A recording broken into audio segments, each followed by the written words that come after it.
Assalamualaikum students, welcome to English with Fatima. Hope you all are doing well.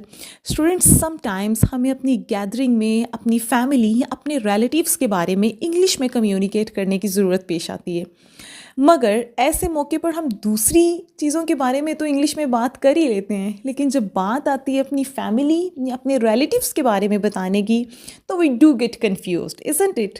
So students, इस video में basically मैं इसी चीज़ का solution लेकर आई हूँ और स्पेशली इस वीडियो में मैं आपको ऐसे चंद छोटे छोटे से और बहुत ही इजी सेंटेंसेस बताऊंगी कि वो सिर्फ चंद छोटे सेंटेंसेस याद करके आप अपनी पूरी फैमिली के बारे में इजीली इंग्लिश में बता सकते हैं. सो स्टूडेंट्स, वो छोटे छोटे से सेंटेंसेस कौन से हैं? Let's get started. So the first sentence I have over here for you is, आप अपनी कॉन्वर्सेशन का आगाज़ इस सेंटेंस से भी कर सकते हैं कि भाई आपके ख़ानदान में कितने अफराद हैं? How many members are there in your family? मेरे ख़ानदान में 5 अफराद हैं. There are 5 members in my family. Similarly you can say हम 3 बहन भाई हैं. We are 3 siblings. Siblings means बहन भाई. Okay, so this is how you can say हम 3 बहन भाई हैं, यानी वी आर 3 सिबलिंग्स. वो अपने वालिदैन का अकलौता बेटा है. He is the only child of their parents. वो मेरी सबसे छोटी बहन है. She is my youngest sister.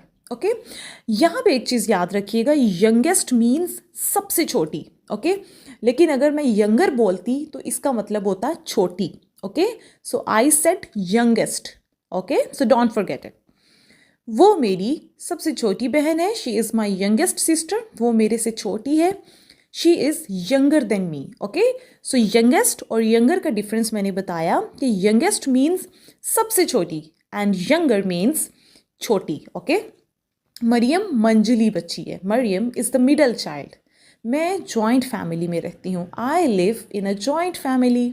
मेरे 2 बच्चे हैं. I have 2 kids. वो उनका सौतेला बेटा है. He is their step child. उसके ससुर और सास डॉक्टर हैं. ओके, सो ससुर की इंग्लिश है फादर इन लॉ और सास की इंग्लिश है मदर इन लॉ.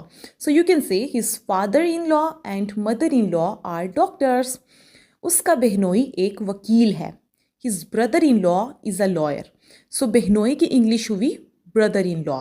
इसी तरह अगर नंद की इंग्लिश की बात करें तो वो सिस्टर इन लॉ हो जाएगी. ओके, सो ससुर की इंग्लिश हुई फादर इन लॉ, सास की इंग्लिश हुई मदर इन लॉ, बहनोई की इंग्लिश हुई ब्रदर इन लॉ और नंद की इंग्लिश होगी सिस्टर इन लॉ. ओके, सारा खानदान ही जज्बाती है. The whole family is sentimental. वो एक चुपचाप रहने वाली लड़की है. She is a very reserved girl. So reserve means चुपचाप रहने वाली. वो मेरा फर्स्ट कज़न है. He is my first cousin. मेरी बीवी बहुत ख्याल रखने वाली और ताउन करने वाली है. My spouse is super caring and cooperative. Cooperative ताउन करने वाली. उसकी नंद एक टीचर है. As I told you earlier कि नंद की इंग्लिश होगी sister in law. Okay, so we can say his sister in law is a teacher. मेरे 4 मामू हैं. I have 4 maternal uncles. Maternal uncles means मामू. ओके, वो मेरे चाचू हैं. He is my paternal uncle. Okay, यहाँ पे याद रखिएगा कि मामू की इंग्लिश है मैटरनल अंकल, यानी जो मदर से हैं. इस तरह से याद रख सकते हैं कि मदर से मैटरनल अंकल्स. वो मेरे चाचू हैं, यानी फादर से जो है वो पैटर्नल अंकल, मदर से मैटरनल अंकल. सो मामू की इंग्लिश होगी मैटरनल अंकल और चाचू की इंग्लिश पैटर्नल अंकल. मुझे अपनी भांजी और भतीजे से प्यार है. I love my niece and nephew. मेरी दादी बहुत ख्याल रखने वाली औरत हैं. My grandmother is a very caring lady. मैं अपने ससुराल में रहती हूँ. I live in my in laws. So these are some sentences जो कि बहुत ही इजी है और बहुत छोटे छोटे से हैं. सो इनको आप याद करके अपनी फैमिली के बारे में प्यारे से और बहुत अच्छे तरीके से आप बता सकते हैं. सो स्टूडेंट्स, फटाफट से इन सेंटेंसेस को याद कर लीजिए और अगर आपको ये वीडियो पसंद आई तो मुझे ज़रूर बताएं, ओके। लाइक किया करें। इन चीज़ों से ना मुझे मज़ीद मोटिवेशन मिलती है और मैं आपके लिए मज़ीद अच्छी अच्छी और जल्दी जल्दी से वीडियोस बनाया करूँगी। इसके अलावा मुझे टॉपिक्स भी बताया करें कि भाई नेक्स्ट मुझे किस टॉपिक पे आपको बताना चाहिए, कि किस तरह से उस टॉपिक के हवाले से हम इंग्लिश में बात कर सकते हैं, ओके।